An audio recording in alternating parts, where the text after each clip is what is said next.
What is up, YouTube? Welcome back to another episode of Parker Goes Carnivore. I'm your host, Ryan Parker, and we made it. We made it a whole year of doing these weekly updates. It's week 52. We got a lot to cover today, so let's just jump right on into it.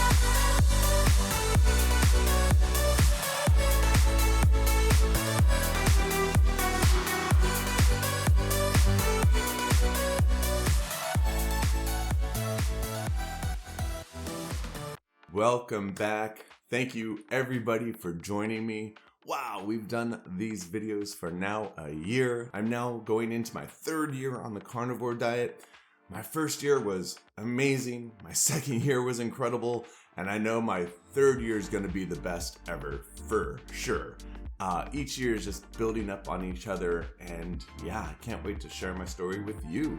You know, I definitely want to rewind the clock and take a look back at how far I've come just from the beginning of this whole carnivore diet journey. And it's pretty amazing how impactful this was on me and my mental health and my body and just everything.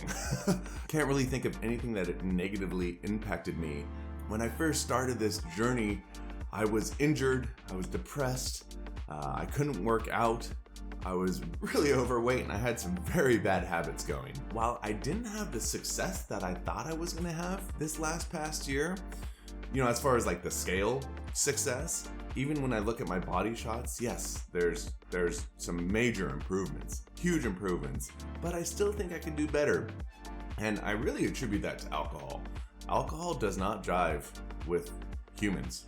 I think it's a poison, and while it's fun and very socially acceptable for some reason, it really hurts you. I'm gonna really try this year to limit my drinking and focus on getting to that optimal health that I really am striving for. This past year, from January 2022 until today, has been eye-opening. It's been wonderful. Using YouTube to keep myself accountable. It's been a lot of fun. It's been a lot of work, but it's been a ton of fun. And I'm really excited to continue this success until I hit my goal weight. You know, I'm trying to get down into the teens on my body fat percentage, and that's my goal. And while I don't really trust the scale too much, it's pretty close. So I'm going to continue these weekly updates until I get there. Then I can start exploring some other media content. But yes, it's been a wonderful year. Could be better, as always. I've learned a ton. And I'm really excited for this upcoming 2023. So thank you for joining me. And yeah, let's take a look back at everything that I've done this year. Wow, I've been to so many places. I have been to Canada. I've been to Scotland. I've been all over the country. I've been dirt biking. I've been bagpiping. It's just been a really busy, amazing year. And I've learned so much while traveling on the carnivore diet. It really is important to let the restaurants know how you want your food cooked. Don't let temptations come in. You know, they're all around when you go to restaurants. And if you can buckle down and order exactly what you want, you just feel so much better about yourself. It's just staying true to yourself, and I think that's the most important part. From a mental health, I'm still using the Tony Robbins priming all the time. I really just love that exercise. I think it embodies a whole bunch of different gratitude lists and visualization and breathing exercise, and it kind of just wraps it all into one. So I really enjoy that. I love my cold showers. I'm very interested in buying a cold plunge tank. Probably another purchase here that I'm going to get down with. Also, I love my calm meditation. I love doing healthy habits like playing my bagpipes, walking around the block with my dog, talking to myself with love and gratitude, and giving love and gratitude to all my friends and family, and just really accepting them and sending positive energy to them. I think that really helps.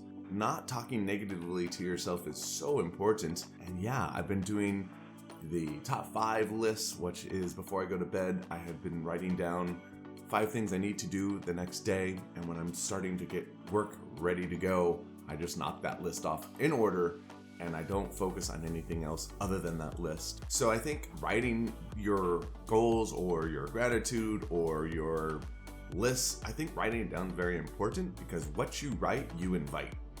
And it really helps to write things down to get those into your subconscious mind. So these are things that I've used, that I like doing, that benefit me. Just they fulfill me. I want you to find something that works for you. And let me know what that is. I would love to hear.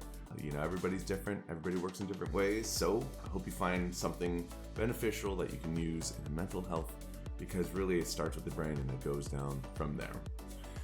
Talking about the workouts, I love going to the gym and working out with a personal trainer doing bar work. That has been really, really, really powerful. I did have a couple injuries and that kind of sucked. And it was because I was overcompensating for my dirt bike injury that I had back in 2020. I'm still paying for that today, but I've gotten so much stronger. I could barely do 5 push-ups in a row. Now I can crank out 30 of them pretty easily. I'm lifting heavier on the bar. My body is getting so much stronger, and I'm really enjoying working out. And what I definitely want to do is just increase that. I would love to get a Pilates studio going. I think that's my next step. I've talked about it a couple times. So I have a friend, his mom's a Pilates studio instructor out in a neighboring town from here. So I'm gonna go check that out and try to squeeze that into my schedule. I think that would be very beneficial to me. I couldn't jump before or do anything jarring because of my dirt bike injury. It would really hurt the soft tissues because I've been so swollen. And now I could do box jumps. I could do jump rope. I could almost jog, but it's still a little uncomfortable.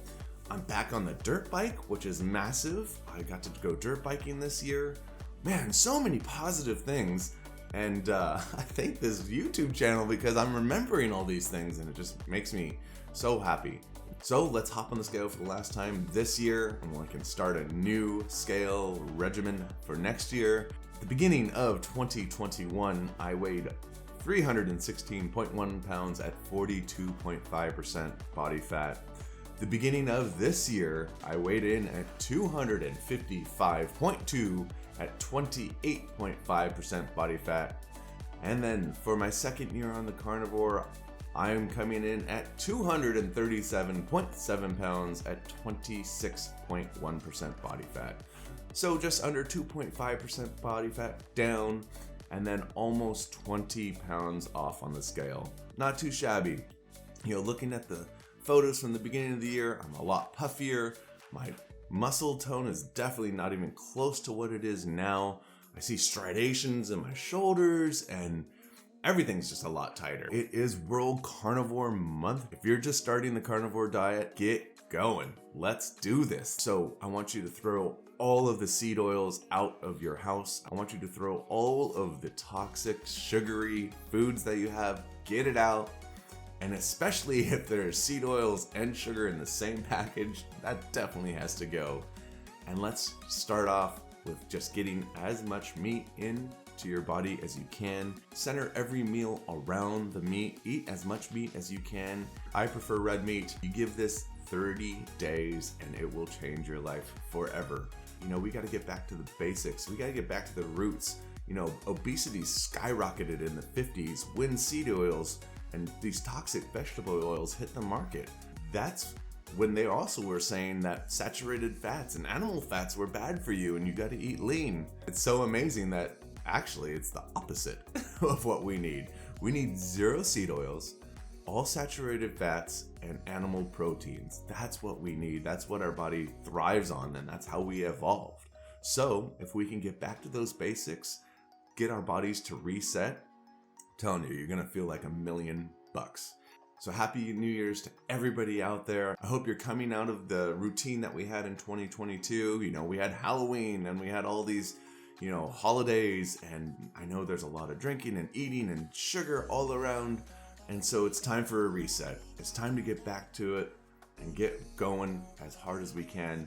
That way we can set ourselves up for the best 2023 ever. I would love to leave you with a quote before I take off, and that is, you will never speak to anyone more than you speak to yourself in your head. So be kind. Be kind to yourself.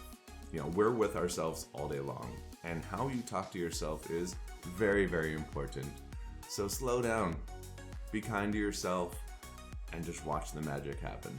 I love you all so much. Happy 2023, and I'll see you next week. Peace.